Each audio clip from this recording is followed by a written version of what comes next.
गांव के एक कोने में एक छोटी सी झोपड़ी में रामू अपने परिवार के साथ रहता था। रामू बेहद गरीब था। खेतों में मजदूरी करके अपने बीवी बच्चों का पेट पालता था। हर दिन सूरज से पहले उठकर खेतों में पसीना बहाता, लेकिन महीने के अंत में भी घर में भरपेट खाना नहीं होता। बारिश हो या धूप, उसकी जिंदगी में कभी आराम का नाम नहीं था।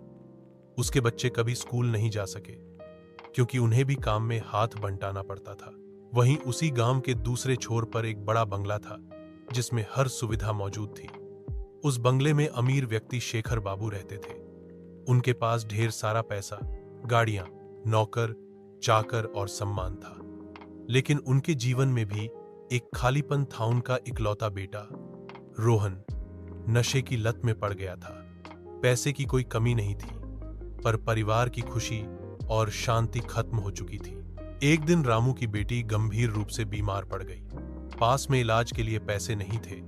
रामू ने गांव के हर घर में मदद की गुहार लगाई, पर कोई आगे नहीं आया। आखिर में वह शेखर बाबू के पास गया। शेखर बाबू ने उसे देखकर कहा, गरीबी तो तुम्हारे कर्मों का फल है, मैं हर किसी की मदद नहीं कर सकता। यह सुनकर रामू का दिल टूट गया।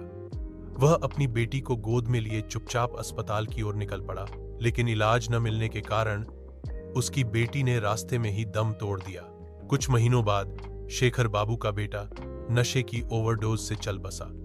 शेखर बाबू के पास सब कुछ था, पर अब वह अकेले थे, बंगले में, पैसों के ढेर के बीच, पर रिश्तों से खाली।